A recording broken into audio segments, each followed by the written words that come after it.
All right, today we have Darryl Timmers on the podcast, a returning guest. We give you the breakdown, a bunch of hot takes on the 2022 racing season, whether it be NASCAR, IndyCar, Formula One, SuperNats. If you guys enjoy the podcast, give it a 5-star rating, share it with some friends. I see all you guys listening and not rating it.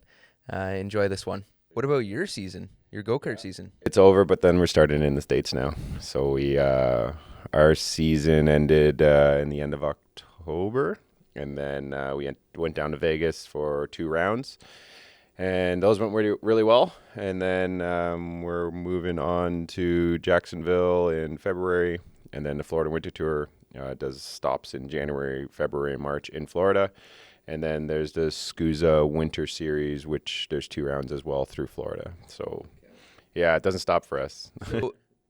And I've never raced go-karts down in, well, not, I shouldn't say down in the States, but like in the winter time down in the States.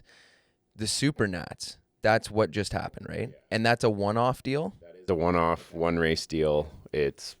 You were just down there? Yeah, I actually wasn't there because I had some stuff to do up here, but Curtis was down there, my partner, and I watched everything online, and that is actually a race that if you've never gone to, and I'm telling you, if you're a motorsports fan, go there. It's some of the best drivers in the world. The top shifter drivers and Europeans come over. There's 80 shifter drivers in the class. So not everyone made the main. Everyone made the main. Every class was sold out. It was wild. It was very, very wild. Before this, I was like, oh yeah, SuperNats is a big deal, and I know like you guys were down there, and I looked through the shifter class, and it was like Alexander Rossi, Connor Daly, Gary Carlton, Matt Jaskell, and a lot of old school guys, and then IndyCar drivers. As soon as they're done this season, they're looking for ways to stay like active and keep their reflexes up. And honestly, the best thing for them is a shifter kart.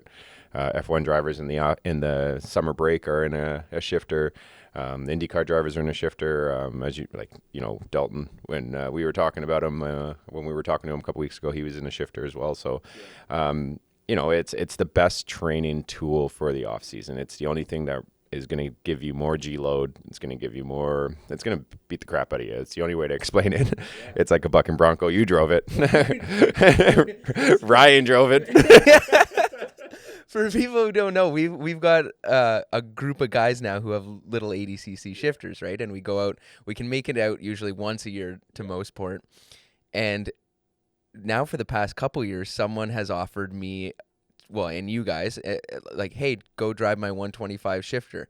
And you get in the thing, and it's like, I don't even have words for how fast it is. Yeah, it's you're hanging on. You're hanging on at that point. It's, well, put it this way, Kenny, who's a Canadian Superbike champion, jumped on that thing and said, that thing is wild. Like, and he's on a superbike going almost 300 kilometers an hour, cresting 8, pushing down on the handlebars, and we're looking at him like, you're crazy. Yeah. And he gets out of a shifter cart and he's like, that's wild. Like, I don't even want to drive that thing anymore. Yeah. Like, well, look at Ryan. Well, my brother goes out and he literally does an outlap and comes straight back in. That's enough for him. Yeah, he's pooped. He's didn't even cross the start finish line. Wrong. He's like, no, I'm done. That's it. That's all I need. He did a not even a full warm up lap, and came in and was like, no, it's a lot. Like, you're putting 3-4 G's through the corner. There's so much power. It's a normal corner, you're using lots of, like, a big radius to get around the corner, where if we call it U's, I guess you can say. And then in a shifter, you're literally just diving straight to the apex, like a V. So instead of making a big round, you're literally making a V out of the corner, where you brake straight to the apex, rotate, and then just grab gears. If it bogs, go down another gear. Right. But do you think, like, you watch those the worlds in Europe or whatever, and it, like, they're all nose to tail, like 5 guys in a shifter cart, and they make it look so smooth. Yes. They make it look like a 4-stroke. They look like machines. Yeah. Like, it's weird. Like, the core strength that they have is unbelievable. Like, some of these guys are taking 4 to 5 G loads through the corner, and their body is completely upright, not moving at all. Like, it's the amount of core strength and neck strength that you need to drive a shifter. It's reasons why we train in them. There's nothing. If you can do 25 laps, 30 laps in a shifter, you can do 100 laps in anything else. So it's the best way to train, keep your body going. The reflexes are it's honestly, one of my buddies bought one this year too, and first time he drove it, at the end of the first day, he's like, okay, now I can actually start to slow down a little bit. I'm like, what do you mean? He's like, everything's going so fast, I was just hanging on, and I don't really know what I was doing. Now I can actually start to slow the process down and understand what I'm doing, and that took a full day. So now he's not even getting used to braking and shifting and his shift points and what gear he's in. He didn't even think about that. He's like, I just need to get used to the speed. And it took him a full day, and this is someone that raced with us throughout the year. So but I guess to go back to those guys who are at the highest level in the shifter cart, they're less trying to dive in and get out of the corner. They're still trying to make the corner perfect. Yes, but that's the thing. Because they have so much power, the perfect line is the V. Okay. So like they can get into the corner. It's always better in racing to take the shortest distance. Okay. But if you take too short of a distance in certain cars, it's hurting the horsepower or hurting the rotation of the car. Right. With a go-kart, the thing rotates whenever you want it to. Right. So, and now you just have the instant amount of power, and you have the most amount of grip you possibly need. So just get into the corner, make a V, and get back out of it. It's like literally you're braking, instead of braking in a straight line, you're braking in a straight line, but on an angle towards the apex. Right. And then as soon as you get to the apex, you just crank the wheel, make the rotation. As soon as the thing sits back down, you're right back on throttle again.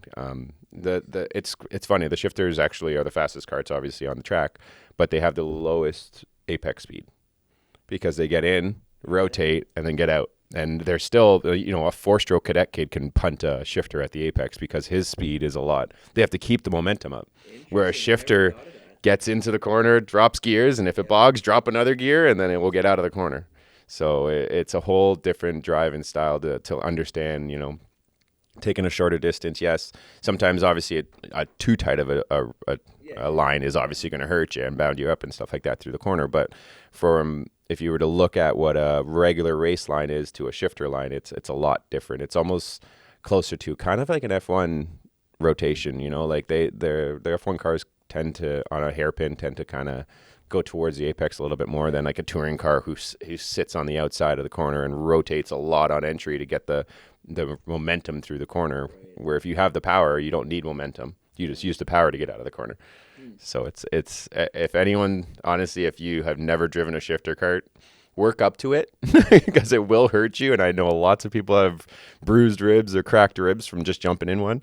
But if you've never done one, that's definitely a goal. Yeah, you have no idea. You have no idea what it's like until you drive one. It's insane. Yeah, it is. It's crazy, but we enjoy it. Do you see this morning, what was the news with Ferrari? Binotto. Yes, it's almost, he says he resigned, but yeah, I think it was like, hey, we're going to get rid of you or you can resign because something had to change over there. Those guys, Ferrari had such a strong start to the season.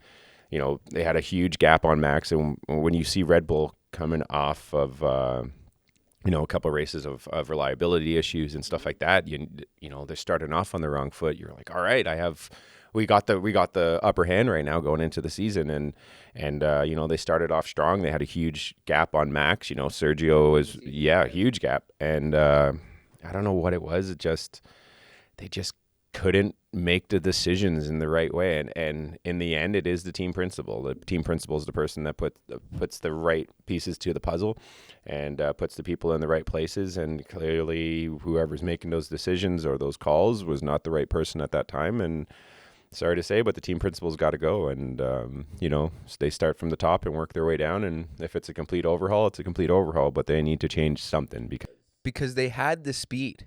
Yeah. Like Ferrari had the speed this year, and then you'll know better than I will. What were some of the examples where Ferrari's strategists screwed like Leclerc out of a win? There was several times where they would get into like arguments on the radio and just like, I'm going to go do this. And Leclerc's like, well, this doesn't make any sense. Like, why are we doing this? Oh no, this is what it is. This is what it is. And it's like, okay. And then they come in and do what they were going to do and say like change tires or take an early pit stop. And then all of a sudden it's like, oh yeah, you know what? That wasn't the right way to go, and like an example, in Brazil, everyone went out on dries. They went out on intermediates, and it was a damp track, but the entire, like at that point, if you're in a championship battle, you don't go against the grain. You go with the grain to make sure that you can try to outsmart them by driving instead of doing a strategy. Like, it's not like Williams, let's just toss something to it and see if it works out. Yeah, like it's Ferrari just, I don't know, it felt like all the decisions were backwards. And like every single time I was watching a race or with friends and stuff, and every time they made a decision, we were all like, hold on, I know I'm not an expert at this, but that's not the way to go. I would have done the total opposite. And we started to see it after 3 or 4 races, and you thought, okay, maybe it's just growing pains between the team. They've got to sort some stuff out. And then all of a sudden it just got worse and worse and worse. And it's become a meme. It's a joke. It is a joke. Like it's, I just don't understand how a team, with that much experience can't make the proper decisions. It's like they almost wanted to gamble every single time. And when you're at the pointy end of the field, you don't have to gamble. You have the speed. Just do your strategy, do the proper way, and you'll beat them. And there were several times where they were far ahead of Red Bull, made a bad call or a bad strategy call, and all of a sudden Red Bull wins it, and they're like, wow, Red Bull, like Max was even like, oh man, I didn't expect to win this one, but we did. And it kind of catered to Max's dominance this year. When a guy is that strong and that fast, it's you need to capitalize on every single opportunity you have to beat him. And when you're messing it up and not the car, it was bad. Like, I don't know. Leclerc drove amazing this year. He did have a bunch of mistakes too. It's not like everyone's going to have their mistakes. It is what it is. It's racing. But I think in the end, it's sorry to say, it's Binotto's got to go, and they've got to start from the top and completely redo everything, because clearly he's not the answer. Yeah. So for the layman, and me included in that, because don't follow this enough. This year they had new cars, right? Yes. So how many years pass before they homologate new cars again? 2026 is when the new package rules. So they usually do it between 6 to 8 years. They let the rules actually, pan themselves out, figure out what works, what doesn't work, and then apply it to the next car. The good thing about this year's car is the whole reason they had the new homologated cars is to make it a little bit more racy. The cars, those F1 cars are so aero dependent. Those things, you can put a bus in front of it and it won't turn. If it's got all the air in the world, it will turn on a dime. But the second you put another car in front of it, it was having issues. So they started to I work on the front wings and the rear wings and actually shoot the air over the car. So before, the cars would go down and add rear stability by having air slam into the ground behind it, so it creates rear drag. Now they've created it so that the air shoots up and into the air, so the car behind it is not getting this turbulent air as much. So then you can see that it was a lot racier in the packs, right? And then they also put the salary cap in to help the lower end teams. And not salary cap, total cost cap. Total cap. Like not salary, yeah. Total budget cap. A budget cap, I should say. And because when Red Bull and Mercedes last year are spending $600-700 million, and Williams is spending $200 million, who do you think's going to win? So they just made a cap, and it was like, okay, well, you have a spending cap. This is what you guys can do, and this is what hit with Red Bull this year. They went over the budget. Yeah, what's the deal there? That's the funny thing. It's a joke, to be honest. They're slap on their wrist for a team that was spending hundreds and hundreds and hundreds of millions, and then you turn around and give them, here's a $2 million fine. It's like, well, why not break the budget every year? Right. So what happened? Red Bull went over the budget. And what was the budget again? It was it's a 210 million, I think, or 200 million, something like that. It's between 150 to 200, I think. So a lot lower than what? A lot lower. So they pretty much looked at the back marker teams and were like, okay, so let's just go towards back marker team budgets because they can afford that. And then the front marker teams can just, scale back a bit. Now, there's probably ways to get development through with Mercedes. Like, you have major manufacturers of Mercedes and Ferrari and Honda. You've got your skunk works black sites, There's probably ways where you can be like, hey, Legendary, you want to just do this test for us and then give us the results? Like, I'm sure they're finding workarounds, but at least to the public eye, there is a cap. And at the end of last season, Red Bull went over it. They blamed it on catering. So their car development and then the catering budget, but the catering budget's what put them over. So they This is a big catering budget. big catering budget. So apparently catering put them over. And when they did the books and everything, and they were reprimanded for what they did, they got a couple, pretty much a slap on the wrist for what it was. The big I guess penalty was they're losing 10% of their aero testing, so they lose 10% of what they can do inside the aero tunnel. As far as time. Yeah, the amount of time they can spend in there, which is big for an F1 car, because those cars are so aero dependent. Every time they spend a day or two in the tunnel, they're probably picking up 0.2 to half a second. So if you look at that over the whole entire season, when they're at the end of the season, when everyone's qualifying within half a tenth to a tenth to 0.2 of each other with the top three teams, I call them the top three, with Ferrari, Red Bull, and Mercedes, when they're that close, a 10% hit's going to hurt later on in the season. But really and truly, Max's championship's tainted because, one, what happened in Abu Dhabi last year, and two, because of this whole going over the budget. So then now you look at it as, okay, they went over the budget, but then this year's car clearly was being developed last year too. They even said this year's car was being developed last year. So what happened? How did they get so far ahead with this year's car? So, if you look at, everything going on in the background, a lot of people are, I guess, conspiracy theories are like, yeah, why not get take a hit last year's season on I guess the penalty that we take, and then who cares about this season, and we'll stay under the budget. But then you look at teams like Mercedes and Ferrari are like, well, if that's the problem, then I'll just go over the budget this year, develop the crap out of my car, and then next year my car is amazing, and I don't have to worry about next season's budget.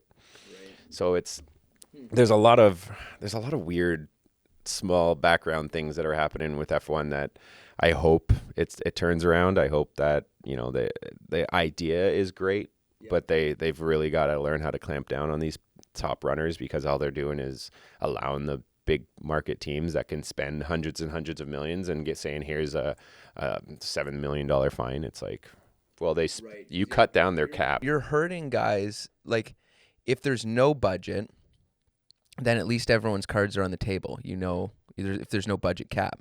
But if there's a budget cap, like now it just hurts the guys who want to play by the rules. And it could even hurt a team like Williams, who wanted to spend more maybe, but then plays within the rules. So it could even hurt the back marker guys.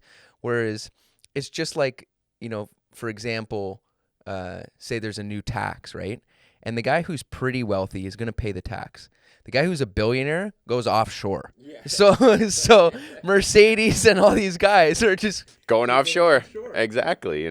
There's several companies out there in the world that work with F1 teams, and no one has any idea they work with those teams. I know for a fact two other companies, and I know one of them is based out of Toronto, and I know that they're very, very involved in the development of one of those cars. And I'm not going to say leave it alone, but and it's a big secret that car comes across the ocean to their factory to do testing and stuff like that. So talking about another piece of news that came out, like I guess yesterday or whatever. You probably don't follow it as much as I do. That big super late model race, Ty Majeski got the win taken away down in Florida. It was $30,000 to win. What did he get tossed for? A drilled out rear suspension mount bolt to make it lighter. What? Yeah. No way. Yeah. So now was it $30,000 to win? Was the chassis too weight when he went across the scales? So at that point, who cares? Well, I guess as of kind of 2-3 whatever years ago, you can't do that anymore. Okay. No, like it's in the rule book that you can't drill out bolts, which is probably a good idea. Yeah, because those bolts are. People were getting crazy. Yeah. But at the same time, it's like, where is the line as far as the tech director? Like, you're gonna take the check away from this guy who for a $10 bolt that you drilled out. Yeah, and like, it's a family-run team. Like, frankly, they probably just put it in there. Yeah, and weren't thinking about it. That's wild. $30,000 for a bolt that was drilled out. And then I don't know. Let's talk about the NASCAR stuff because that's big. Yes, the new NASCAR car. Yeah. The season was crazy. Season was unreal. Like, we were talking about 19 new winners this year, and that's a new record for NASCAR. Like, it's crazy. You had Tiger Gibbs win Xfinity, Joey Logano win NASCAR. With the trucks, you had Zane Smith, I believe, take the win, and that was a good race. Yeah, 5 points over Ben Rhodes. Sorry, Ben. You're my boy, but sorry, that sucks. But yeah, it's these new cars are getting better. I think they're bringing everything a lot closer because, before, when Jimmy was winning everything, he won everything. Right. When guys really dialed in their cars, they were unstoppable for whatever it was, short tracks or, super speedways. Guys were just dominating because of how much work they put in. But now they're, you buy them off the shelf, the car. And listening to like Justin Marks talk about, he's like, now he's a sports car guy, and he's like, I understand what's going on here. These are sports cars now. Yeah. You look at the picture of the next gen car without the body on it, and it's a sports car. Yeah. Yeah. Now, it's going to kill them if they keep tearing them up like they tear up NASCARs as far as the budget goes. But, with that Project 91, like Kimi coming to race Watkins Glen and having more and more from any discipline, road racing guys, come into NASCAR. And I think that's what was the barrier for a lot of those guys in their minds and not wanting to race NASCAR is because of how unique the NASCAR drive, like how unique it was to drive a NASCAR, how different you had to drive it on the road courses because of just, it's like nothing else. It's not a sports car. It's not, Formula car. And you weren't going to run top 10, not even close. But now it's a sports car. You get some testing, you've got a shot at it. Look at Kimi, who's running in the top 10. Yeah, top 10. And the other thing I like about the car, it's like there's no team that has 70 cars anymore. Like, a driver doesn't have a car per track. Right. It's like you guys have this many cars. This is what you can do with them. You have, it's the same car that's on the road course that you can put on this road course, and the short track car is the same thing as the super speedway car. Yeah. They just change a bunch of things, and I think that's huge for the small teams. It's the same type of thing that the kind of the F1 deal is going. They realize that these small teams are not going to be able to keep up with Childress or any of those guys. They're going to, they're just going to run around at the back. They might have that Hail Mary race where everyone crashes and they're at the front. The good thing about this new age car, clearly, as you can see with how many winners that happened this year, it's what our sport needs to keep everyone under control. For a while there, it was just run what you brung type deal. There's a rule book, but it's a big gray area rule book. When they're not per se building the cars in the shop, and they're ordering a car and then stripping it down, doing their thing, and then putting it back together, that's totally different. Everyone has the opportunity to do it. It's almost going towards the IndyCar route, where it's buy a chassis, buy a car. Now you guys engineer that, and you have this much stuff that's open that you can do, and this stuff that you have to keep it shut. That's completely closed, where the rule is you can't touch this stuff. Exactly. You can't repair it. You can't do anything with it. Yeah. And that's where you see a couple guys get popped with some repairs this year. Yeah, exactly. Let's just say, I tagged the outside wall and pushed this in, and it's like, no. Yeah. Well, yeah, some tape and stuff like that. Yeah, the duct tape. Gotta love the duct tape. But what's funny is I was thinking, and I'm like, trying to remember, think back in the NASCAR season. It's like, okay, Logano won. But that's not the highlight, dude. The highlight was Ross Chastain. NASCAR, what is it? Like Super Nintendo NASCAR was that move back in the day?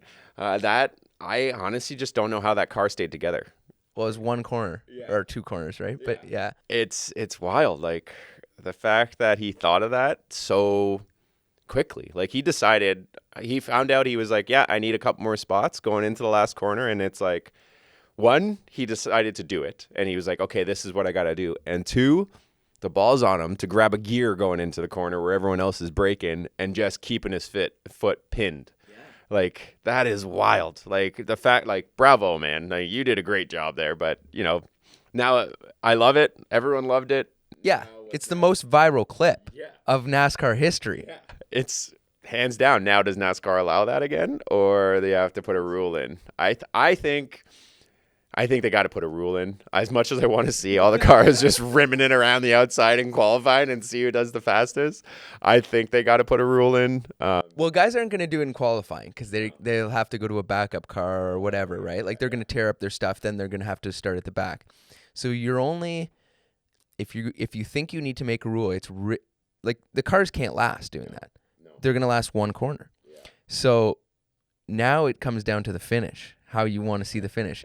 And I think NASCAR wants to see finishes like that. Imagine two cars just like we're both going for it, and just like one car using the other car against the wall around the. What would you do that if it's legal now and you know it's 2 seconds a lap faster, and you're running in front going into the final corner, you have to go. Yeah, to the you wall. have to go to the wall. You have to. And if you're running in second, you have to go to the wall. So the last lap is just going to be everyone rimming it, just destroying cars at Martinsville. Yeah, so I guess the calculus for NASCAR is, it's going to be a viral clip next year if we allow this. Yes. It's going to be wild. But does it look like the WWE? Like, does it look goofy? I think sooner or later, if they let it go for maybe the first race and then see what happens and everyone does it, then it's going to look like a bunch of hacks driving around on an oval, like an iRacing open session that we're all having fun on. Yeah. It just gets to the point where is it reputable for the sport, or is it going to hurt the sport? Right. I think that one clip, huge for the sport. Brought awareness, makes people actually want to watch more racing next year. I watched some NASCAR super speedway stuff, nothing crazy, maybe short track. I didn't watch Martinsville, which I'm very upset about. But I ended up seeing all the clips and watching the highlights and stuff like that makes you want to go back and start watching NASCAR again, because you never know that's the whole point of NASCAR. It's like you never know what's going to happen. Like really and truly, there's 40 guys. It's 40 guys and they wreck each other on purpose, left, right, and center. And you go to if you're going to go watch a race, you're looking for the big one. That's literally what NASCAR is about. It's the big one. If they didn't care about the big one, they wouldn't put restrictor plates in everyone to keep them as a pack. They wouldn't be putting them as, there's a lot of things that they're. It's about the show. Yeah. Now, I guess I'm sure they're going to make changes in the off season, but a bunch of guys got hurt in NASCAR this year. A bunch of guys got concussions, like lengthy ones, and some pretty benign looking hits. Like didn't look that bad, and he's out for. Yeah, like Busch. Yeah, Kurt Busch was out for however long, like half the season. Yeah, Bowman was out. Yeah. And I think it's just that's part of the whole new car stuff. When you come in, you do all this crash testing, you do as much as possible, but you know how it is. It's real life racing. You're going fast. You're hitting stuff on an angle that the testing can't do. There's not a test car can't go through every single angle of impact. And, majority of the time when a car crashes, it's some awkward angle that it goes into the wall. And that's what makes their head rattle a little bit. And I think NASCAR looks back now and says, okay, yeah, this car is in the right direction, but clearly something is going on with the safety, especially how safe the tracks are getting nowadays. So you can't really blame tracks anymore. Yes, catch fences aren't the greatest, but in a cup car, it's not like an IndyCar. No, exactly. Like what else are you going to do to save the fans from having a NASCAR go through the crowd, right? So, you look at the tracks and with these safer barriers and paved infields now and stuff like that, the car has lots of time to slow down, and the impact walls are super safe because they're on the inside and outside now. And you never used to see that back in the day. You would see, an impact barrier on where the high impact areas are. And that's pretty much it, where, concrete walls on the inside. And all these super speedways and fast tracks have impact barriers on the outside and inside. So, or the impact wall, I guess you can, whatever you want. A safer barrier. Yeah. Yeah. So it's, I think they have to look at the car and realize, what, these cars, something's going on that it's not absorbent on certain angles. And they're going to have to fix that for next season for sure. And it's all about the safety right now. And, we don't, as much as we want to see the big crash, we don't want to see someone walking. We want to see someone walking away. What do you think on, given that was the that conversation is happening all season, and that kind of flavored what happened. I don't know if you saw when Bubba Wallace right hooked Larson, right? And it's like, in any other context or any other season before, that looks like just bad retaliation. This season, it's like, oh, the guy could have got hurt. Yeah, and I think it was because it was Larson too. Like, because he has such a huge fan base and everything going on with NASCAR and him and a couple of years ago and everything that's happened. I personally think it was pretty harsh for what they did to Bubba because of go back in NASCAR history and see how many people flip guys or put people into wall. And, really and truly, yeah, he retaliated. Yes, he put him into a wall. It wasn't as crazy as some of the stuff I've seen that people just walk away. He went up and punched Larson. Well, he pushed him, first of all. Second of all, how many fights do you see in NASCAR every year of Logano and Busch going at each other? They hate each other. They're punching each other left, right, and center every race. But that doesn't care. That doesn't matter. Like, that's where I had some deep conversations about this with people, and that's where I have a problem with it. Maybe just because it was Bubba and everything that's happened with him in the past and Larson, and it was just one of those perfect combination of, okay, let's just come down on Bubba now. Yeah.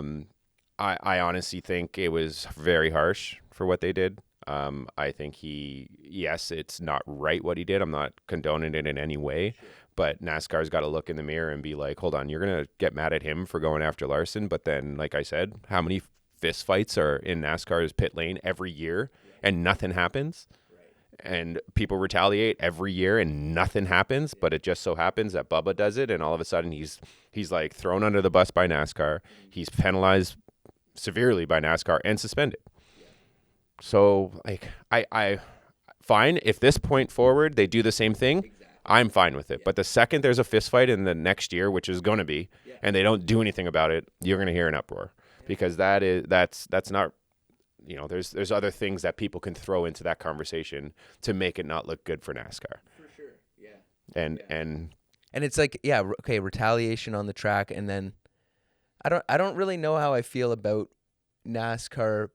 I just want consistency. I guess that's the same. That's the same. Like, it's I've watched NASCAR for not as hardcore as you. Like, we've kind of filled in the blanks for each other in motorsports, and every time I see it, every year there's at least one fight every year, and nothing happens. Yeah. It's just like, that's NASCAR.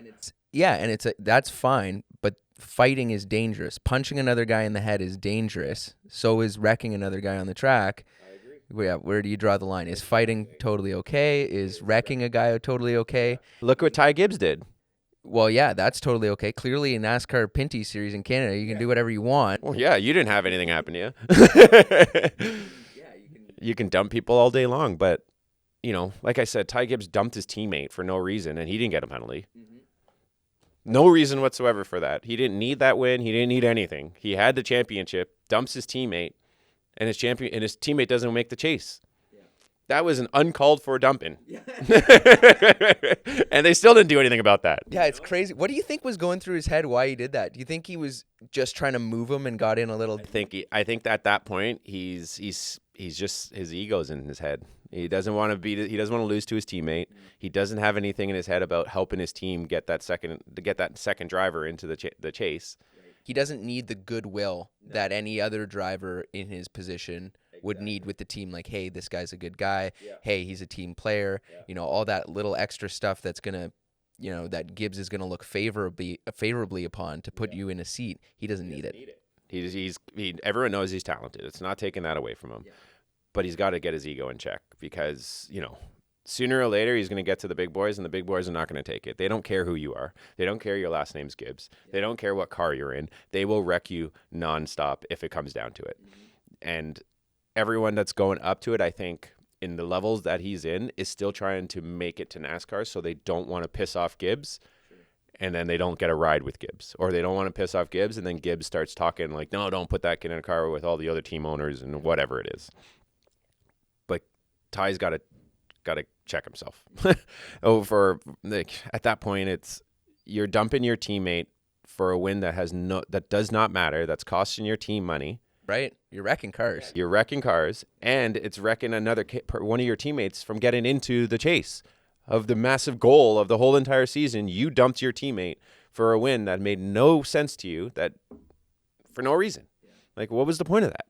And that's what it is. It's an ego, and that's kind of his rep right now in NASCAR, that, you know, not a lot of people are too enthused by him just because of... No, not a lot of Ty Gibbs fans. No. No. But, I mean, you know, you look at it, and it's not a lot of Kyle Busch fans early on, too, and people grow, and, you know, that, I'm sure it'll change. But now that the Cup Series they're running the next-gen car, the trucks and the Xfinity Series are so much less of a stepping stone, other than running the same tracks. But you're driving it apparently totally different. Because it's still the old car, right? It's still it's not a sports car. It's a NASCAR. They're radial tires, truck arms, like it's a different deal. I wonder when they go to this new next-gen deal. I wonder if that's going to happen. I think so. I think if it's working for NASCAR, there's no reason for them not to do it. You know, you looked at when IndyCar went to the spec chassis, they had, an engine manufacturer difference, but then as soon as they saw that the car was working, they've gone through a couple models of the car, obviously, before they figured it out. But once they figured it out, they were like, okay, well, now let's start trickling it down to Indy Lights, F2000, and all that stuff. So, you know, F2000 and Indy Lights have a spec chassis, Indy Pro. Actually, USF has the same chassis as Indy Pro, which is two ladder systems. And then Indy Lights is obviously its own car. But, you know, when you start to look at think about the teams in the end. This whole thing, your sport doesn't exist without the teams. So for a team to have to buy a car every year, or to buy upgrades every year, or, you know, figure out which manufacturer they should go with and all this stuff, it ends up hurting the teams in the end, and a lot of teams end up closing because they took the wrong chassis. You know, I was supposed to be on a Dallara, but I took a Lola or something like that. You know, and then teams can't just turn around and buy another car. They're not $50 cars. They're, you know, hundreds of thousands of dollars for these vehicles. And when you get a spec chassis, it's like, okay, cool, I'm just buying a car. I'm just going to buy a car, and then we're going to engineer it ourselves, and we're going to make it faster. And then that's when you see the ladder systems start to grow a lot more. Right now with the Xfinity and the trucks, they're building their own cars. They're building their own chassis inside their shops. You know, a small team has to go to Gibbs to get a good truck, or go to Busch to get a good truck. They can't just build a truck in their garage and say, I'm going to go beat Gibbs. Like, it's not going to happen. Where, you know, these smaller teams in IndyCar, like Ed Carpenter and you know, Juncos and all these other smaller teams, it's the same car that Will Power's in. They just have to learn how to engineer it and get the right suspension package and stuff like that. So I think it's sooner or later NASCAR's got to realize, or does realize, that yes, this is probably the way to go. Having a spec chassis, maybe even bring a couple of different chassis manufacturers into it, maybe two manufacturers or something like that, just to mix it up a bit.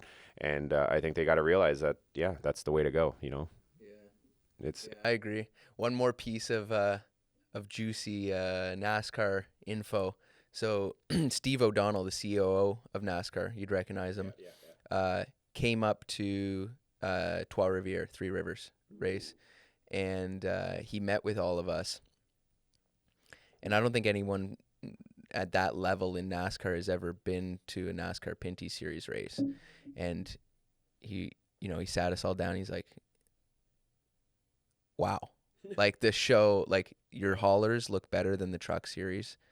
You know, the show here is incredible. Yeah. You guys are like, you know, all qualified, real tight, like the level of cars and teams, and like you guys are doing it for real. I guess long story short is kind of how that ended.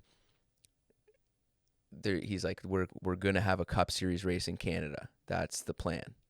And, you know, you guys, like, we got to obviously have some Canadians in it for it to make sense. So that's where it was left, the conversation. I don't know where do you think it could go? Should it be? Yeah, CTMP. It should be at Mostport. It should be at CTMP. CTMP, I agree. That'd be the biggest race of the season. It would be, hands down. Even when the truck guys came, that was their biggest race of the season. Yeah, and I think so. It's got to be at CTMP. I wouldn't complain too much if it was at Montreal with a bunch of other races again, like the Busch Series, like the Xfinity Series used to be. That was their biggest race by far. That was massive. because it's a cool F1 track. Montreal has crazy fans. And they are a motorsports province, that's for sure. Yeah. But CTMP, I think just CTMP, the prestige. creates creates great racing. Look at how the Pinty's races finish. Look at how the truck races finish. The leaders are always nose to tail. Yeah. And it's, NASCARs are not the best handling vehicles out there. So if you put them on a tight circuit or something that, Montreal's not tight or anything, but that could be a good race. But if you put them on something like Toronto or Three Rivers, it's too much. Like those cars are not meant to corner like that. But I think if we can definitely go CTMP, I think it's just going to be a great, good start. Like everyone that comes up for the truck race loves Mosport. No one complains about the track. They love it. And it's great racing. There's a lot of high-speed stuff that is good for the NASCAR. It's kind of like a cross between like a Watkins Glen and like a Road Atlanta. Yeah. Or Road America, I should say. Yeah. It's got the elevation, but it's also got very, very high-speed corners. And it's got the prestige. Like, it is Canada's track. Like, it is, anyone from Europe will be like, oh, let's go race Mosport. Yeah. Cool spot. Yeah, I agree. I hope it happens. I know Ron would love it. So hopefully that happens in the next however many years. Yeah, I think they have to at this point. They have enough fans up here that they, we have a good ovals fan base. I like a lot of our tracks are shutting down right now, but like anywhere in the world, all the ovals are shutting down. It's sure small stuff that's shutting down, but we have a big enough fan base that I think, I maybe even do 2 cup races, one at Oswego and one at CTMP, because Oswego's a great dirt track. Oh, world class, yeah. So maybe put one of their dirt races up in Canada. They're up here already. Make it back-to-back weekends. I don't know. Huh? That would be. Yeah.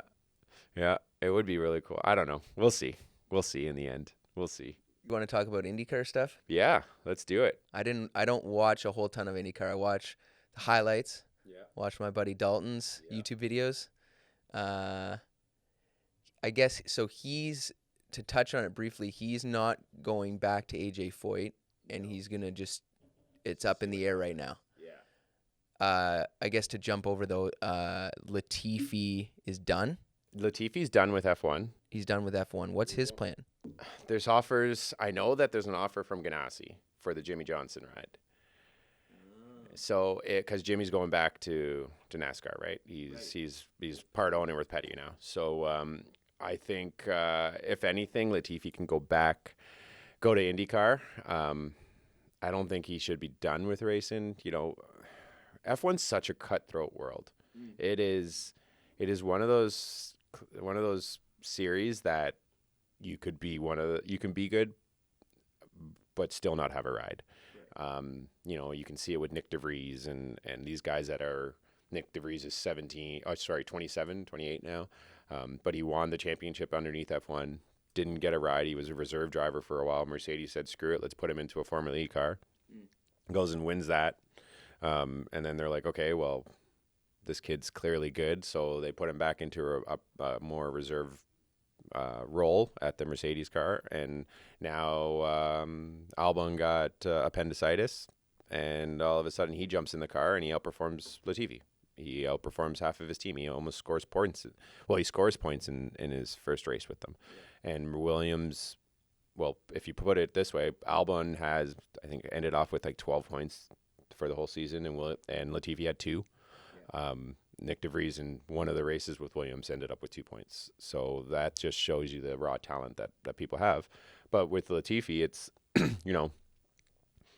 he's one of the money guys that's in the sport. Everyone knows it. It's not like we're taking that or hiding that aspect of things. And if you ask Nicholas, he doesn't hide it either. He knows his dad's paying some of the bill, but you ought to realize that he's not getting lapped every single race. He's not doing horrible every race, but all these people are very critical on him. For sure. Just because of how he got there. And because it's Formula One. Exactly. And when you look at what he's done in his career, he's done pretty well for himself. It's not like he hasn't, finished up in the top of the junior ranks. And, we both know Dave, who is coaches, Dave Tennyson, and Dave's very committed to turning a driver into turn someone into a race car driver. They don't necessarily have to have the passion for it or the raw talent, but he proved that, you take someone, you can train them and turn them into an F1 driver.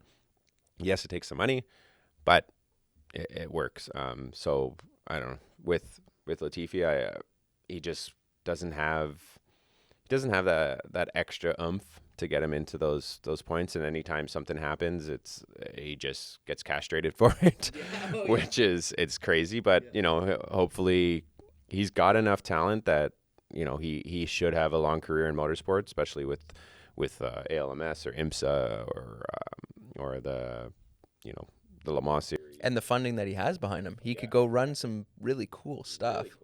And yeah. When he was younger, I was like, okay, well, if you don't make F1, like, what would you do? And he's like, oh, I don't know. I don't think I would do anything else. I just want to do F1. And, I have conversations with him and be like, man, there's some really cool stuff out there. Like, I would, winning the Le Mans race would be amazing. Winning the 24 Hours Daytona or Spa and stuff like that. We're racing P1, like, prototypes everywhere, like DPI prototypes. Those things are ridiculously fast.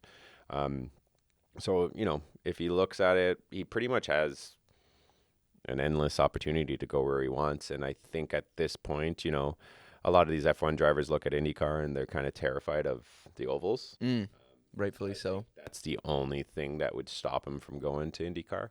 I think maybe a partial season doing the road courses and street courses and stuff like that, and then get someone else to go in there and do the ovals might be an opportunity to see if he actually likes the IndyCar before he starts going 200.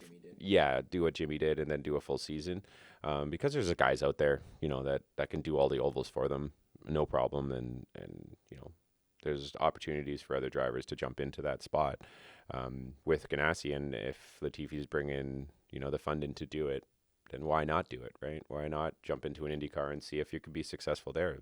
There's people that went to IndyCar or to F1 that weren't very successful and then jumped into IndyCar, and it suited their driving style a lot more. The IndyCar is a lot more raw car. Like, that's the closest thing to the 70s, 80s race cars. That's the car that there's no power steering. There's no ABS. There is, it's just completely raw. Like, the amount of strength you need to drive in an Indy car is incredible, and a lot of these drivers get out of those cars that have gone from it, like, people like Pato O'Ward, who went from an Indy car to an F1 car, and he's like, the steering's so light, like you start to feel it with aero grip, but if you have a low speed corner, the steering wheel just turns. Like, it's so different than an Indy car where the lower you go, it's actually, the faster you go, the aero force is pushing down you, and then the slower you go, you don't have the rolling momentum to keep the steering wheel from turning. So it's a different car. So I think if we can make it a little bit more enticing for these F1 drivers to go over, like Latifi, I think it would be a way for him to grow the sport a bit more, and keep one of the cars on the grid. Yeah, no, it'd be great, and I'm always a fan of having Canadians on any grid for sure. But looking at the jump, so there's the jump from F1 to IndyCar. Now, Paul Cook was my guest last week, and I brought this up to him, and I don't know, maybe it was just his answer. I thought he danced around it just a tiny bit, but the big controversy, and I don't know what the answer is, but anyone can, you're an IndyCar champion, you've won IndyCar races. Why can't you jump to F1? Why can't you have a super license? Why do you need to go back to whatever it is, Formula 2 or 3 or 4 or whatever, to get the requisite amount of points? Is it the cars? Because that's not it. Is it the tracks? Because they race real tracks in IndyCar. Like, what is it? Is it something against American racing? I think that might have something to do with it. I also think FIA doesn't take IndyCar as a prestigious series. Everyone else in the world does, but because FIA, NASCAR owns IndyCar pretty much, right? Like, it's the same type of owner group. So when they look at it as, they have their own rule book, they have their own everything, FIA is just like, well, I'm not going to let a NASCAR driver come in and do a Formula One race. You know, I think it's stupid that if you win an IndyCar championship and multiple races in IndyCar and do unbelievably well in IndyCar, that you can't go into an F1 car. You have to do all these tests and stuff like that. I think that it should be, you know, brought into effect that if you race IndyCar and you've won this many races or just win the championship alone, you should have enough points to go to your super license, or just say you need to do 3 tests in a car and then you can get your super license. The fact that Patricio Ward, Herta, you know, Newgarden, all these guys that are winning and dominating IndyCar right now, you know, are not allowed to go and race an F1 car, but a kid that is 17 years old that was lucky enough to do F3, F2, and because he's done enough, you know, or an 18-year-old that's done enough races in the junior ranks of F1, all of a sudden he's okay to go race F1, where, to be honest, I'd put Patricio O'Ward in that grid and in any of those cars, and he would be back to, like, he would go blow for blow with his teammate, or if not, get points out of it. That kid's raw talent. He is raw speed. When he got to IndyCar, all he had to do is learn how to drive a tire and save it, because he was so fast and just didn't care and made it work, that his tire management wasn't the greatest. But, you know, you can teach that to people. You know, it's one of those things where, you know, it's hard to teach someone to go fast, but you can teach someone to slow down. Yeah. Right? So I think, you know, when you look at it, Colton Herta, again, another guy that he's been winning races. He has a great background in motorsports. He's very successful, and he should be able to go to IndyCar, to go to F1 just straight from one team to the other. Do a bunch of preseason tests, or do some, you know, FP1 tests coming at the end of the year to show, like, look, he's not a weapon. And now let's go race. Newgarden's won how many championships, and they won't put him in a car?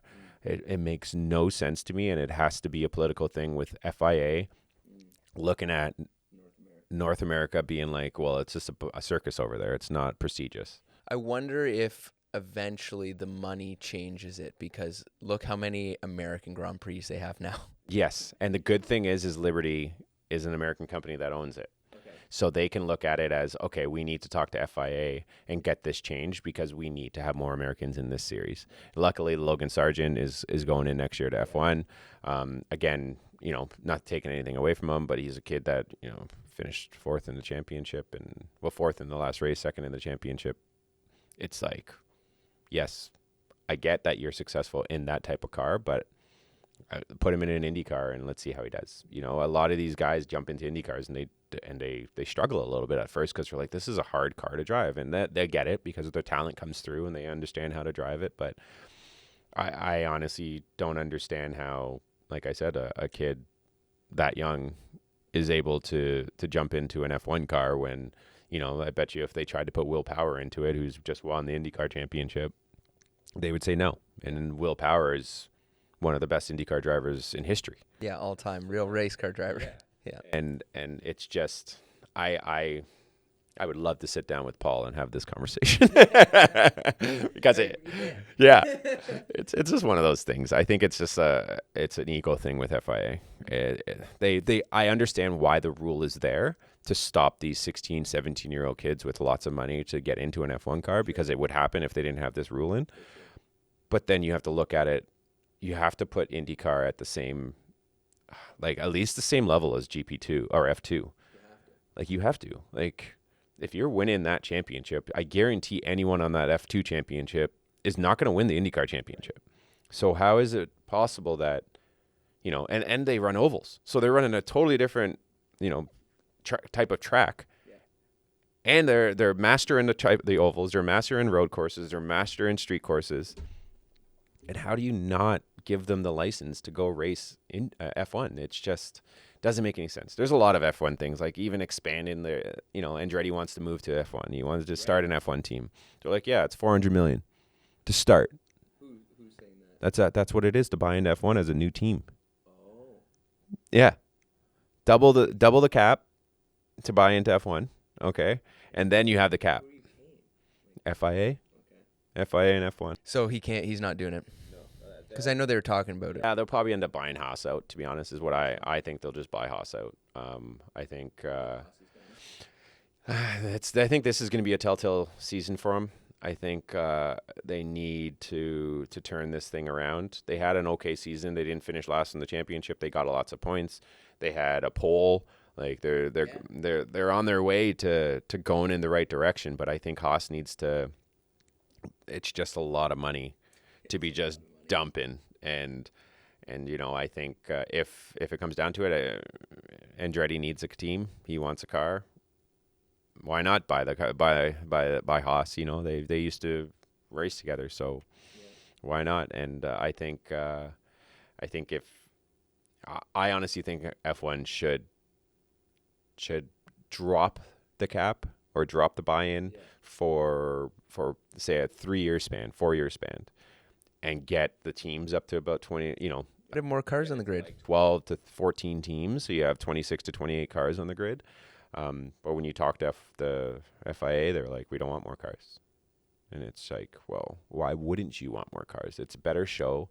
All of a sudden, now that there's this budget cap, those smaller teams that have a money guy, like, say if Carlin, who's one of the top F2 teams, or Art, or one of the top F2, or Prima, now if you have a money guy that's like, you know what, I really want you guys in F1. I really want you to come with me to F1. I love this engineering team. I love this. I'll give you the money to go and start off the season with it. Right. Why can't that team go and do that? Why can't those but the junior teams have the opportunity to move up? Carlin couldn't get to F1, so they ended up coming to IndyCar for a little bit because they have, resources to do an IndyCar season, but they don't have a resource to do $200-300 million season. I honestly think, I get the buy-in to kind of help, the team. The money goes to some of the teams too and stuff like that. It's like a tier system. It's really weird, to be honest.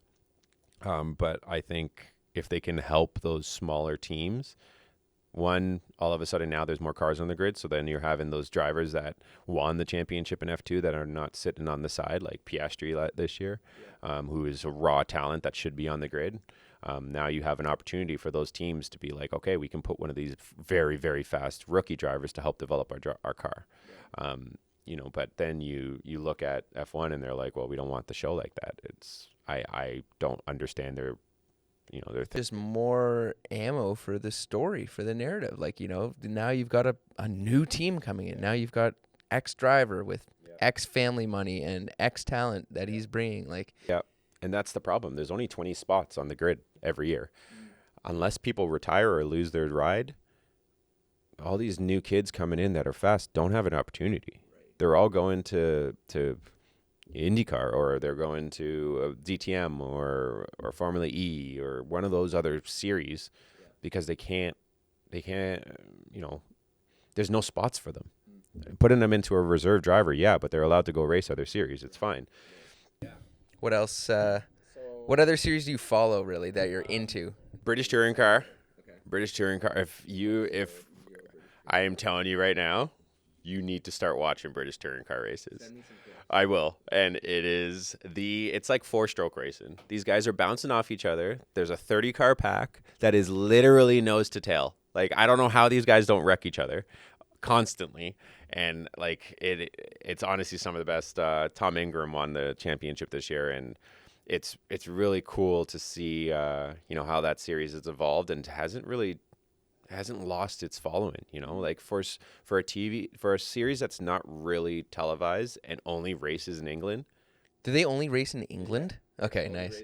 They run like Brands Hatch, Silverstone. Exactly. Yeah. All those small tracks and big tracks and whatever, but it is crazy. Some of these tracks they go to are like going to like Mission in Vancouver. Like, it's like, oh, okay, well, that's a racetrack you're going to. All right, let's go and race here. And they're nose to tail moving each other. And it's some of the best racing.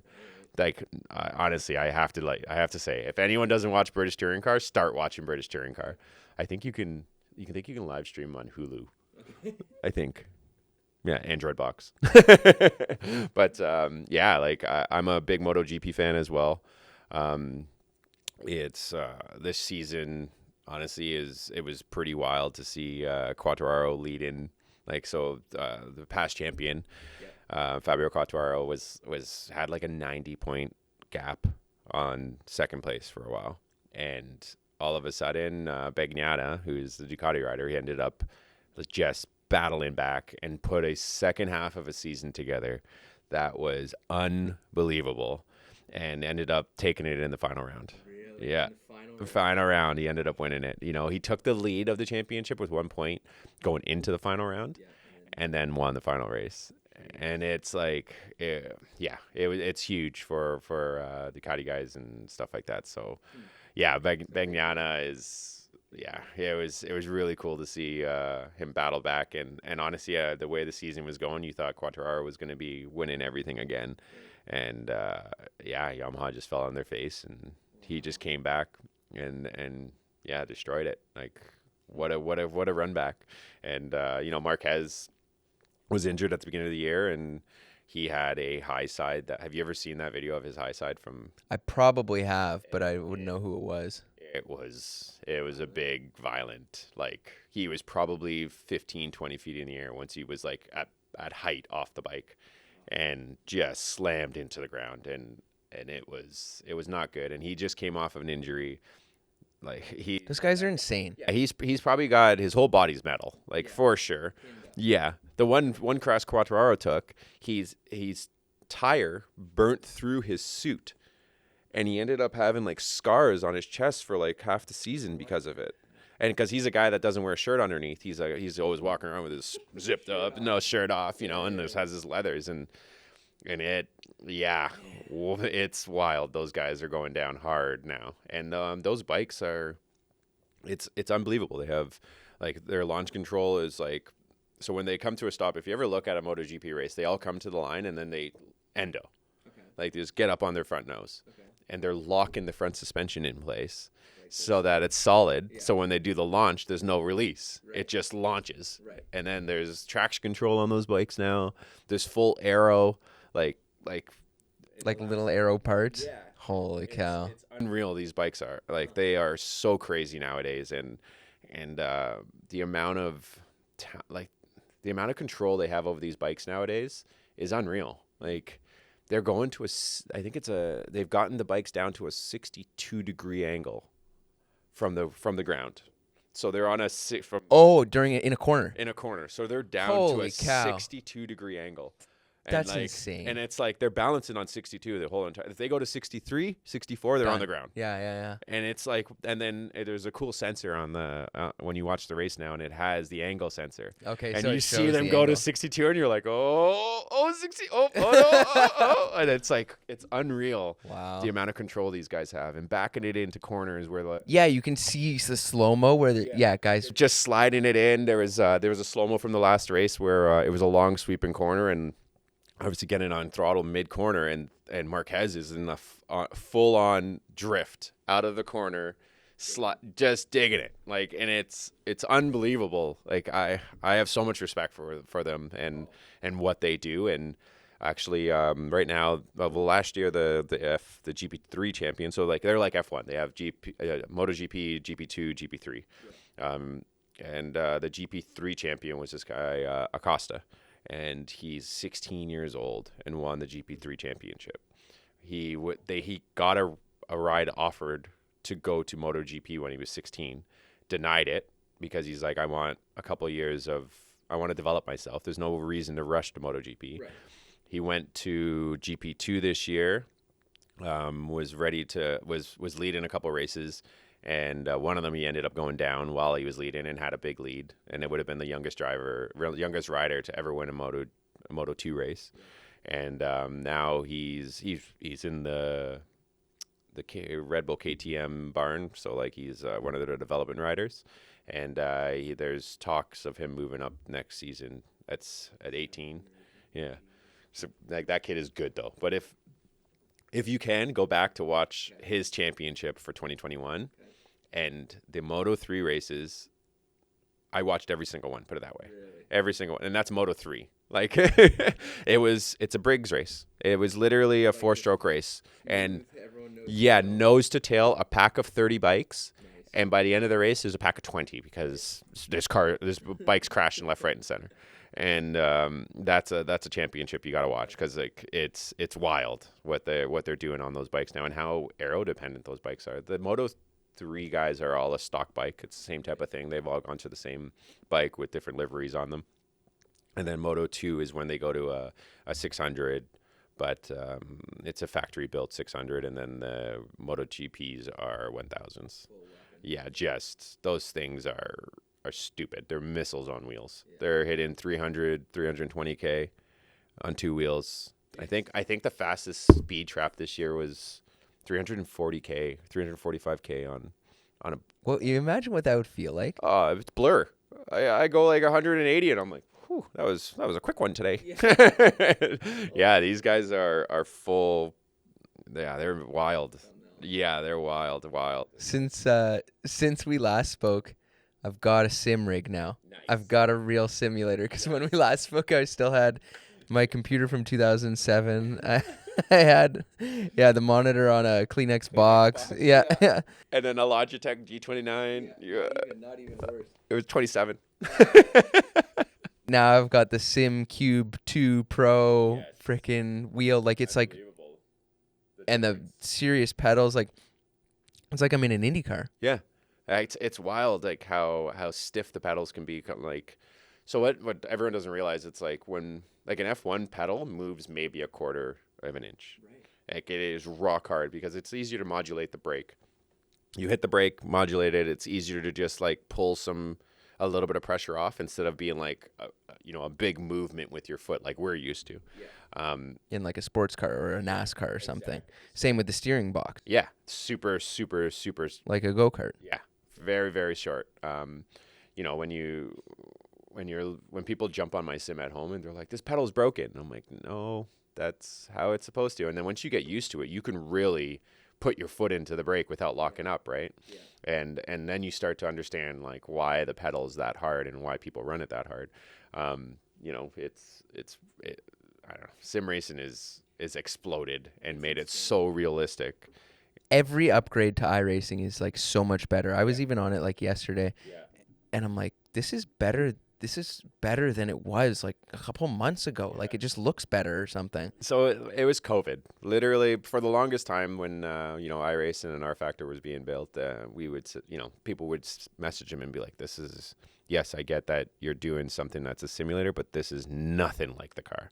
Like, this is not right. This doesn't act like this. This does." And because we weren't pros, they're just, whatever. You guys don't know what you're talking about. We have engineers. We get the data from the car. This is what the car is doing in engineer world. In the engineer world. I see what you're saying. Talking to guys at R Factor and iRacing. Yeah. They look at it as, because they're all engineers. Yeah.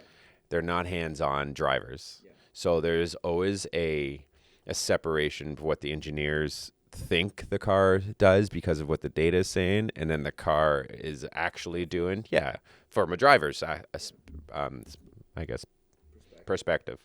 Yeah. When all of the iRacing guys are engineers, so when COVID hit, and they're like, "Oh, sweet, IndyCar," and all these people want to do championships now, all the pros jumped on it and they're like, "Guys, you got to fix this. You got to fix this. This isn't anything like the car. This is," and then they realized, oh yeah, we've been listening to engineers this whole time and not drivers.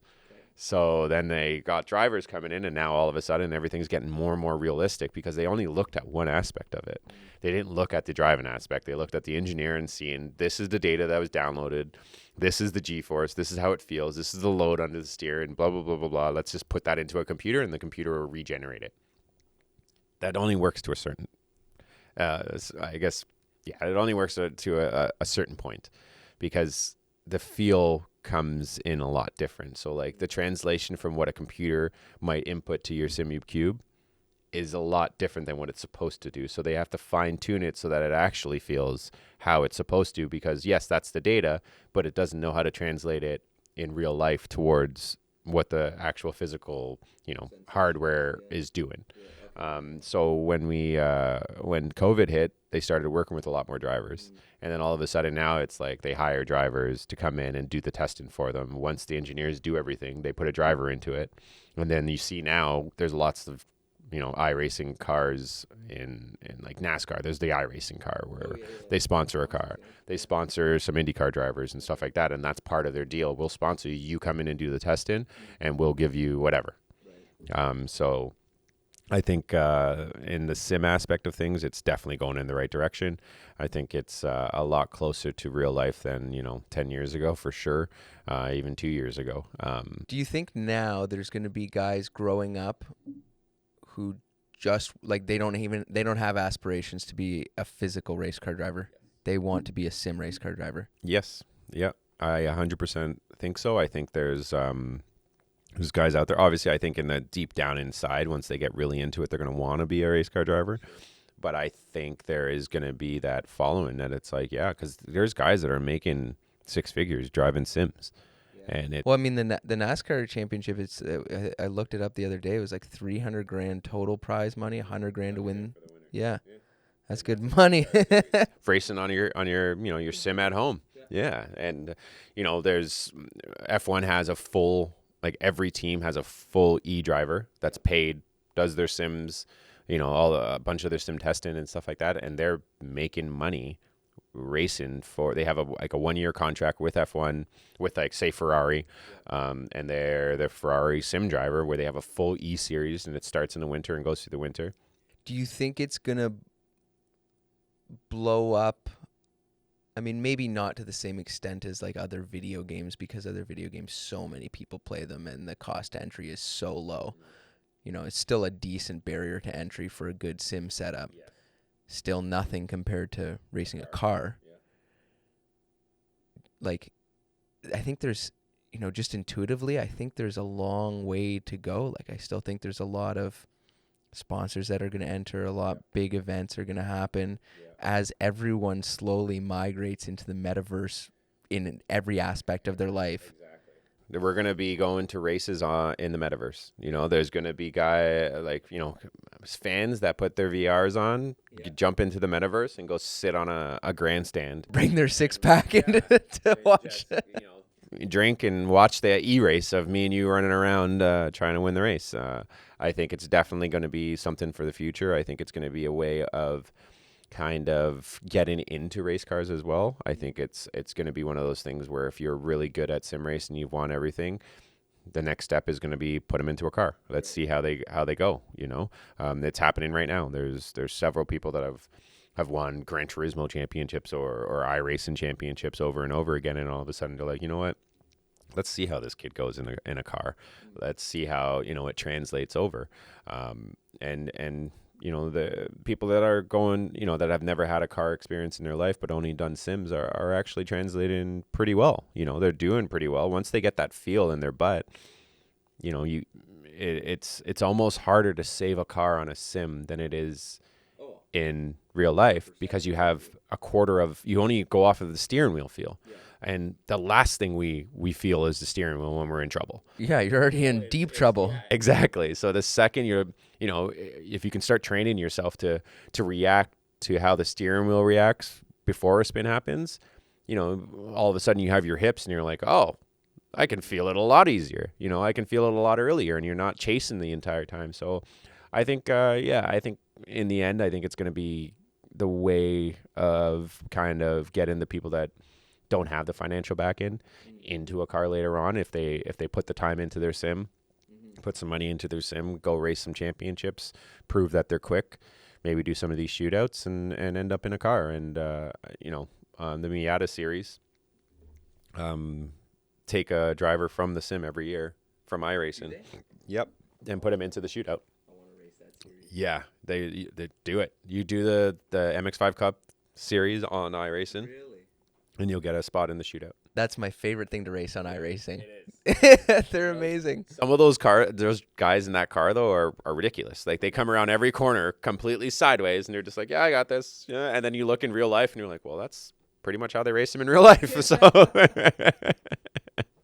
So no, I definitely think sim racing is going to be the way of at least giving us more opportunity to see some of the better drivers in seats, and not drivers that just have a financial back end to put them into it. And I think even it tightens up the whole field. It makes everyone. You look at any sport in the 70s, in the 80s, and it was loose. You know, like guys were just riding on their talent. A lot of people, and not that guys weren't talented. There was guys with super amount of talent, but now like everyone has the opportunity to do their 10,000 hours in a simulator.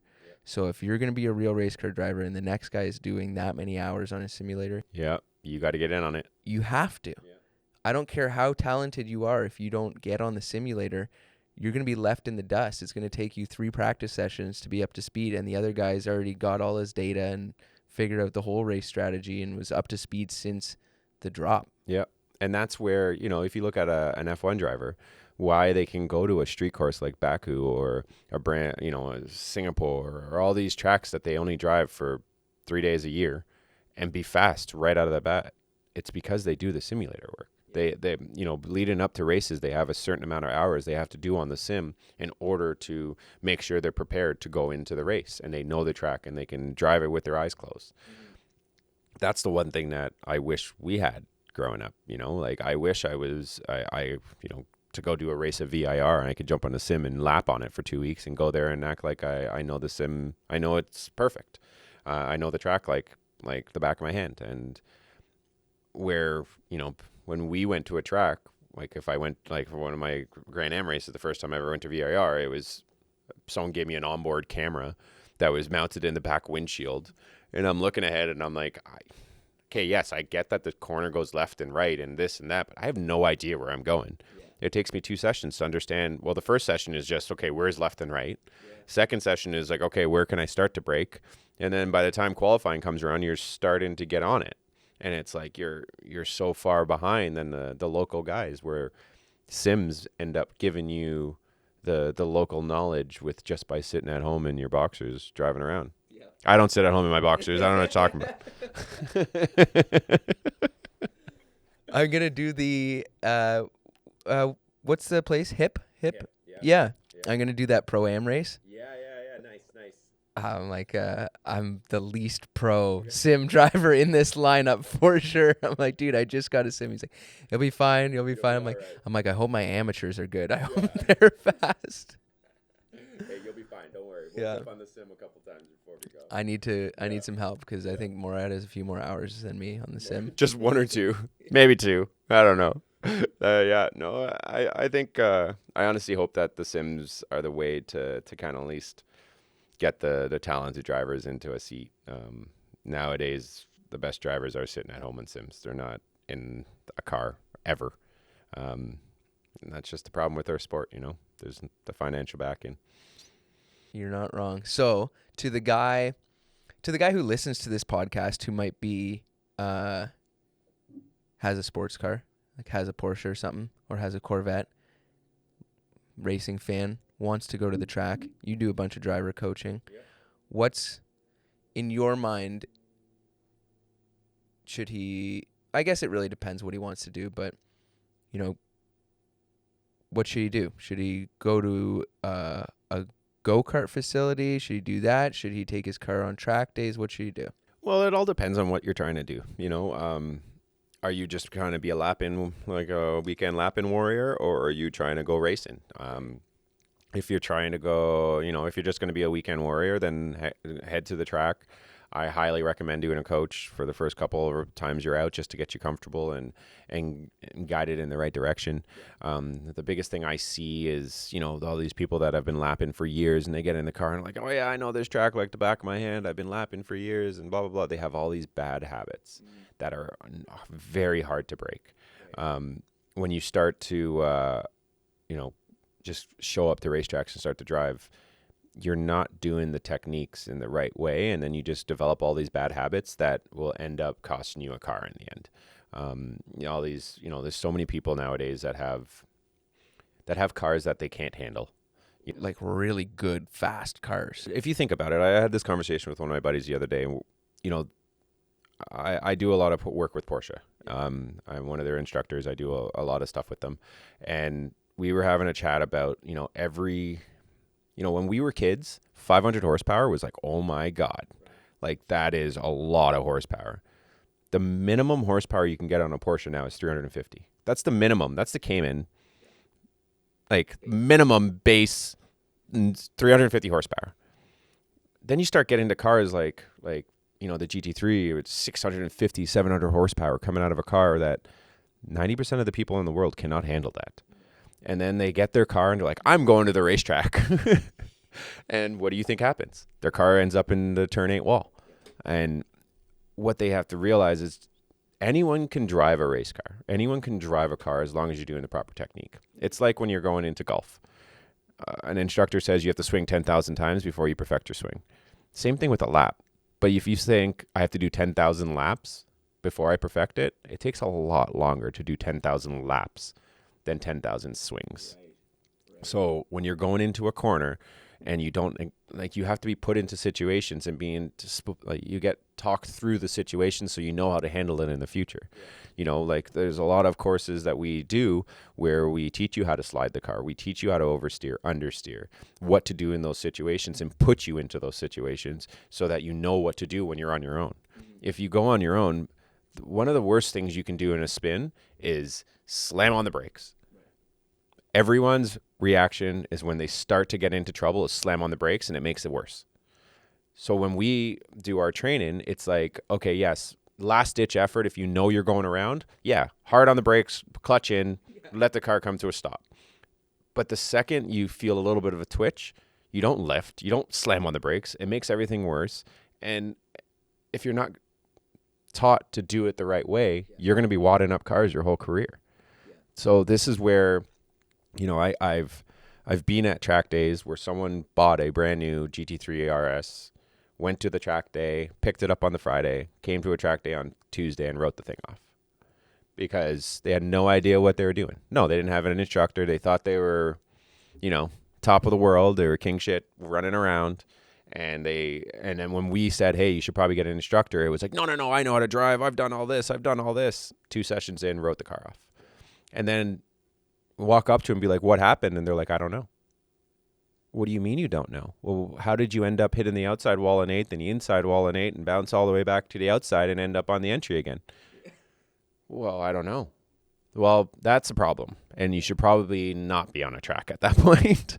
And you know, we see it so often where people are, it's an ego thing.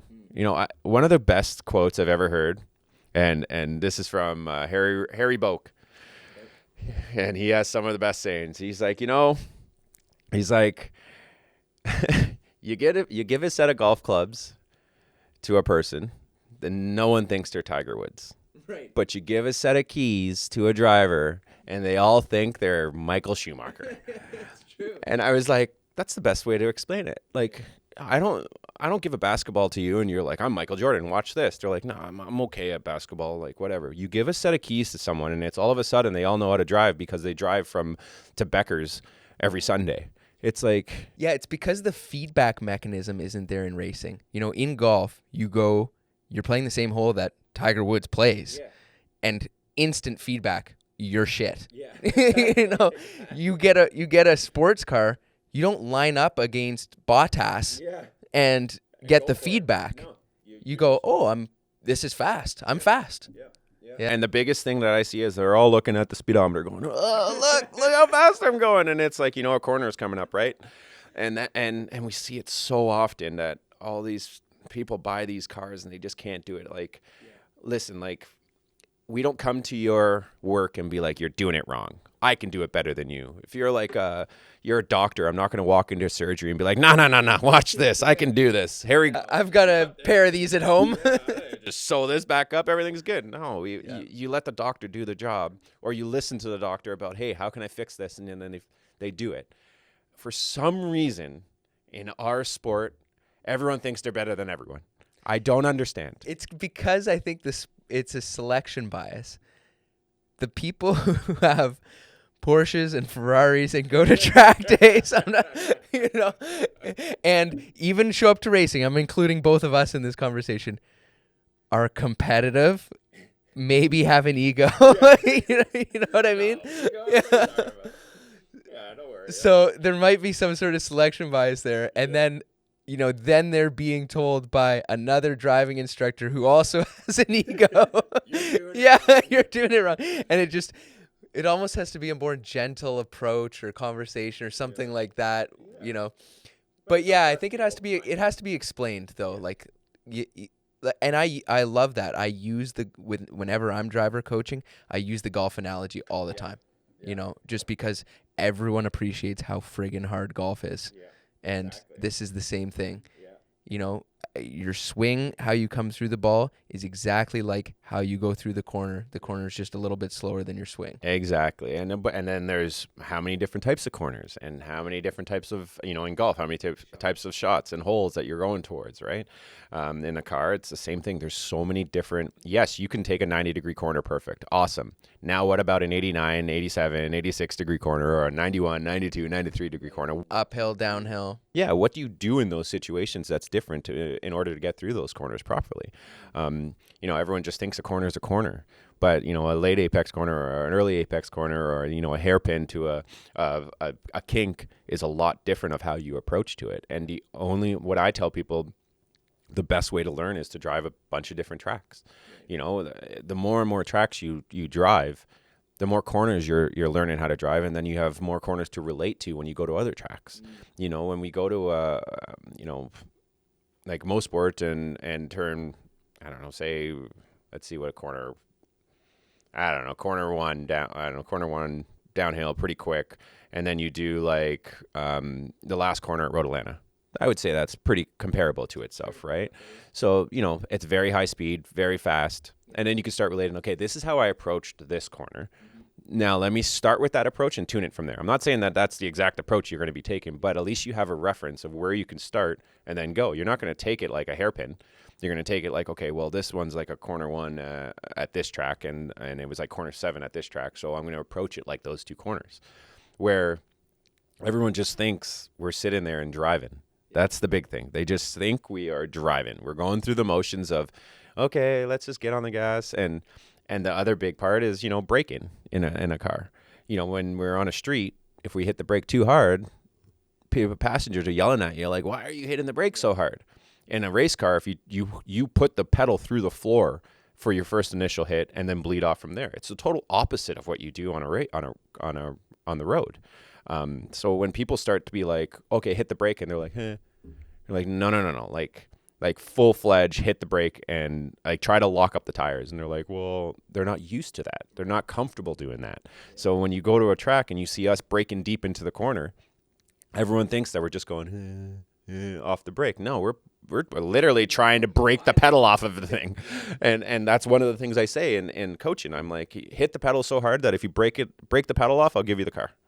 Yeah. I'm like, break the pedal off. And they're like, really? I'm like, yeah, let's go. And then they start to feel it. And, and there's certain situations where people don't understand how aggressive we are on the cars because we look from the outside and it all looks smooth. Right. But it's just like you said, when a shifter driver in Europe is driving, it looks like they're driving a cadet. Yeah. Like it's the same thing. And we just know how to do the proper inputs to the vehicle in order to get the response we want. But the only way to do that the only way to learn how to do it is to go through the motion a million different times, just like swinging a golf club.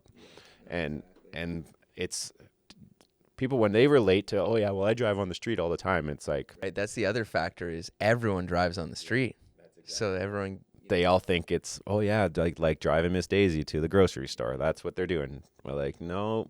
And like another thing that blows people's mind is when I explain to them, we're cornering at the speed you go on the highway at. Yeah. And what you go through corners with is what we're driving through in pit lane when we're just getting to the track. Yeah. We're not even coming close to that, what you're cornering at. And like the lowest speed corner at most sport, which turn 5, is pretty much like a school zone. Like what you're cornering at through a school zone. Faster than that. We looked at the data. Yeah, it's 60, 70K going through there, right? So, what people get tickets for is what we're cornering at our slowest corner on a track. Yeah. And when people start to look at it and they're like, oh, well, we drive every single day. It's like, yes, I get what you're saying, but it just because you go to mini golf every day doesn't mean you know how to swing a golf club. Yeah, for sure. So the takeaway from that is get a driving instructor. Yeah. Get one. But it's the best. It's the best ever. I get so much joy out of getting a guy, to be so much faster driving. Once you're on the right line, like, you're going to pick up huge amounts of time. And I have so much fun having some guy being like, holy cow, I can't believe I've never thought I'd be going that fast. Like, it's wild. It's like a roller coaster. The best is the older females that I've trained. And they start off and driving Miss Daisy, like going like 100K max because they're so used to the highway. And then we start working with them, and by the end, they're hitting like 200K down the back straightaway, and they're just screaming the entire time, going, oh my God, I can't believe I'm doing this. And it's like, yeah, but you just get comfortable, right? And once we, and it's rewarding for, like you said, it's rewarding for us. It's very rewarding to see someone that, when we take them to a slalom course and they won't even go 20K through a slalom course, and then they end up going through, 200K down the back straightaway at Mosport. It's very rewarding. It's cool to see, So for now to flip to the guy who wants to go racing, is go-karting where you'd put him? I'd say go-karting, just because it's a lot easier to repair a go-kart than your $150,000 car. Learning that racecraft, like we have a thing called Arrive and Drive where it's a full racing program. We supply the carts. You just need your helmet, gloves, suit, all that stuff to go racing, but we supply everything, even the damage, all that stuff. What's the good thing about that is why I tell people to start in there is because when you dive bomb on someone the first time or try to pass someone the first time, it's going to be contact. Like 100%. Like I'm not just saying it's like, if it was my first day, I would say the same thing. There's going to be contact, but with our Arrive and Drive, there's a little barrier around the outside of it. It's like a full race cart, but it has a barrier so that you can rub a little bit more. Exactly. You're not flying over each other. That's the best way to start your racecraft, because once you can perfect it without hitting anyone passing in one of those and winning racing in one of those, okay, now let's go like regional racing. Let's get your own go-kart. Let's go racing. Now it's open wheel.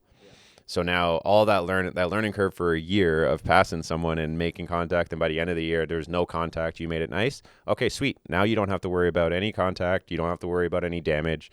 Let's get into your cart. And it's going to cost you a lot less now because you've kind of learned half of it in the Arrive and Drives. Now we're giving you speed and a lot more grip. So let's go into there. Now you start racing with the go-karts. It's open wheel, so you start to feel more of a risk to it, right? You start to second guess that dive bomb. You start to, second guess yourself about doing it half the time, but we still do it. But it's one of those, if we were to just throw you in a car and you want to go racing, you're going to wad up a lot of cars, or you're just going to start at the back of the pack and never pass anyone, just because you're so timid about, one, damaging your car, and two, you don't know when to make a pass and you don't want to piss people off in front of you, right? So you end up having a season of just driving around behind people because you don't want to make passes. So if you can perfect the pass in a go-kart where it's open wheel, you can make those passes. You might rub a little bit once in a while, make those passes.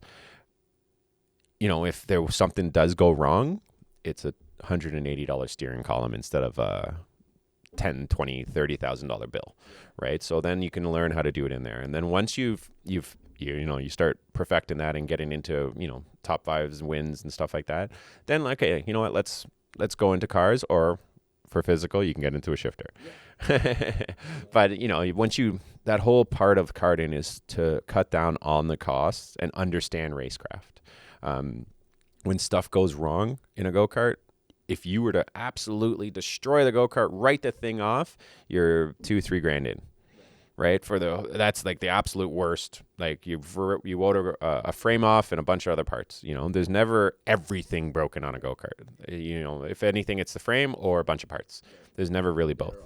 Yeah, that's all replaceable. So you're looking at a big bill of $2,000 to $3,000 instead of a big bill of $30,000-$40,000, right?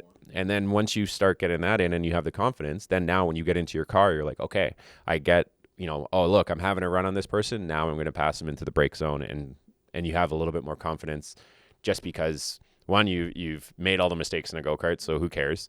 And two, because, you're driving a very expensive car and you don't want to, scratch it or anything like that. So you've kind of perfected the high risk part of it to kind of get into racing and perfect the pass, I guess you can say.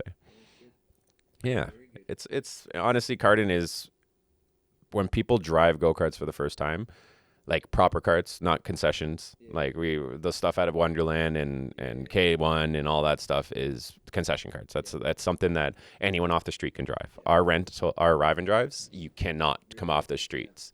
You have to be a member. You have to, there's everything that you need. You need proper equipment. You can't just walk off the street and drive it. So it's a lot better than you'd think. When you start to look at the racecraft aspect of karting, it's the best way to get that for bang for your buck. Yeah, no, absolutely, I agree.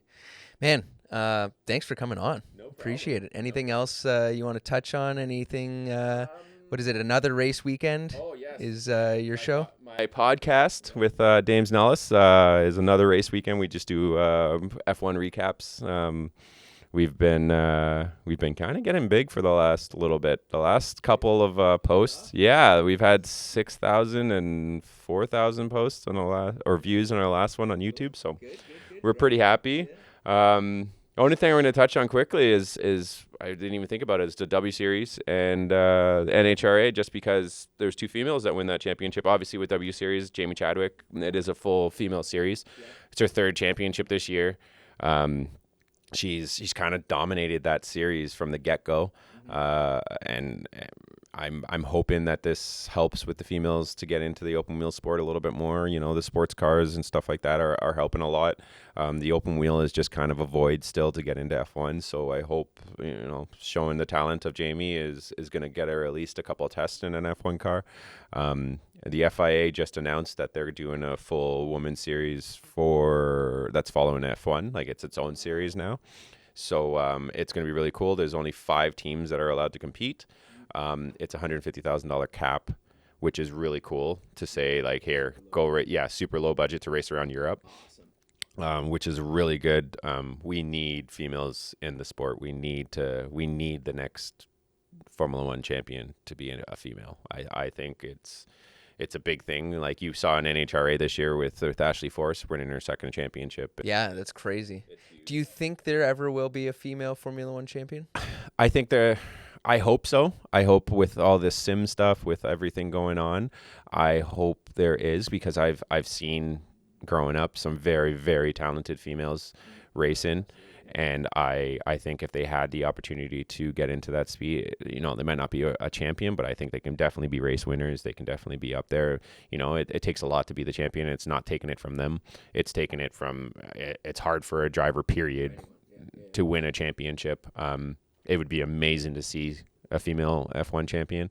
But I think we definitely need, because like our team, my race team, we have several females on the team now, and some of them have won races, and some of them are looking at going towards F1 or IndyCar and stuff like that. Being a race car driver, they need an example. Exactly, and I think will it happen soon? I don't know. But do you think the creation of these women's series separates the two? Like, and not that I'm saying it's right or wrong. Like there's, now there's a whole series that's all girls, and hey, look, there's a place that we can go and race. Not that there wasn't before, but more and more people to look up to, at least. I think it's good for the sport, just in the way of, if you look at a grid period, there's not a lot of females out there, and then they get kind of washed out in it. They get kind of pushed to the side in the wash. Where if we can have a series like this, and I get the idea of it, it's a great idea, is kind of give them their opportunity. Yes, there's a lot of males in this sport, but then there's also the money backing them in that sport, right?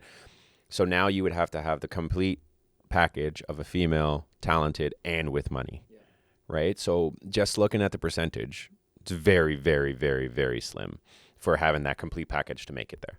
So I think it's great that they've made this series just so that it kind of narrows down and be like, okay, you won this championship, now let's put you into another championship and go towards there, because clearly, for $150,000 to race a season, it sounds like a lot, like for everyday people, but it's nothing in the motorsports industry. A couple sponsors and their F1 weekends, and it's a no-brainer. Yeah. I think it's great for the sport. I think they need something like this to kind of put some spotlight on the females a little bit more. I think Jamie's been kind of dominant in the W series, but that's also some political stuff going on. Like nothing taken from Jamie. Jamie's kicking everyone's butt over there, like hands down. But it hasn't really transitioned her into a GP2 ride or something like that. She did have a GP3 ride for a while and she did okay, but then the W series came in and all of a sudden now she's dominant. So clearly of the people that are going into the W series, she's the dominant one out of everyone. So in the end, I think this will definitely open up a lot of opportunities for her because everyone realizes that she needs to be in a seat. She's talented, she can drive, and she needs to be there. Will it be an F1 seat? I don't think so. Just because, it would have happened if it already did happen. But I also think this gives the opportunity to it helps the females a little bit more. And then just brings a little bit more opportunity. Yeah, which is great. I mean, it's so often it was, beating up on the boys or being better than the boys, and now it's like, no, you're just a race car driver. And if there's an end in itself that is all female and that's what it takes, that's great, because now you're a race car driver and you just get to put the helmet on like everyone else. Chloe Drummond is one of the drivers from the Mika races, and she races club and races regionals, and she came second in the championship this year. She's a talent. Like, she can drive. Everyone knows she can drive, and she's respected around the paddock. And my niece is coming up now. She's doing really well. One of her teammates is Cara Dungeon and Madeline Snow. They've made strides like there's no tomorrow this year. They qualified 1-2 on pole for this doubleheader weekend leading into the nationals, which is all the best people are there. And I think, it shows there is talent out there as long as they're given the opportunity like everyone else. And for the longest time, they weren't given the opportunity like everyone else. So I hope now they turn it around and this helps with them a little bit, and then they can put a helmet on and go race with like everyone else like they're supposed to. Actually, the last thing we should talk about is the IndyCar stuff with the contracts. Oh, yeah, there was wild stuff going on. Rumors, hearsay. With Palau going with Ganassi, he wins the championship, doesn't want to go back to them because he had a lot of hard times with them. Like, he didn't really like the vibe of the team. He had a contract for next season, so he's racing midway through this season. He says, I'm not coming back. Ganassi's like, well, you're with us, and we're not letting you go. And he's like, no. And he signed apparently with another team. And that went into some court battles. Pretty much, he has a contract. That's a 3-year contract with Ganassi. And he tried to just say, I'm not coming. It's an option year. But it's Ganassi's option to leave. It wasn't his option. Right. So he's back with Ganassi. After trying to escape, that's no good. Yep. And then Piastri tried to do that with Alpine because he was a reserve driver, which he's allowed to do whatever he wants. That was stupid by Alpine trying to keep him. It was never going to happen. It was just a waste of money to go to the courts. He's a reserve driver at that point. There's a contract saying that if you're a reserve driver, whatever. But if you have a full-time ride, you're allowed to leave. Right. So he was going to be able to go race with McLaren. But then they kiboshed that and said, no, you're staying with us. And they went into the courts. FIA said, no, Piastri can do whatever he wants. He's leaving. So he's ends up going to McLaren for next season, takes Ricciardo's spot, which is a good thing. I think, I think he needs to be on the grid. And then with Patricio O'Ward, he was there was talks of him going to F1 and racing for the Schmidt car, the Aero car, or McLaren, and that was kiboshed because of that's like we were talking about the license points. It's stupid, but I think this contract stuff was just kind of ridiculous, to be honest. It was a great couple weeks of banter from everyone, but the fact that Palau. So, like, the difference between, like, Ricciardo had a contract with McLaren next season. It was his decision to leave. Right. So if he makes a decision to leave, then they're allowed to release him. Yeah. So he made the decision, I'm going to leave and part ways because McLaren doesn't really want them. So he left. But Ganassi wanted Palau. And because he's a very talented driver. He should be in the F1 grid sooner or later. Like, he's one of those guys that should be coming from IndyCar to F1. And he wanted to go to a better fit for him. It's not like it's a better team. It's just a better fit for him. He didn't like the vibe of his team. They ended up changing crews halfway through the season, and it wasn't the greatest. So he wanted to leave, and they wouldn't let him out of his contract. So now he has one more year with Ganassi, which I don't know how that garage is going to be, because that's got to be some tension under there that you literally said, I do not like this team, and then now you're forced to race for that team for another year. Yeah, I don't know. We'll see if he goes to Smith for next season, but we'll see what happens. Well, we'll reconvene before the next season starts. Thanks, man. Appreciate you coming on. All right, that was Darryl Timmers. If you guys enjoyed this, give me a rating and share it with some friends.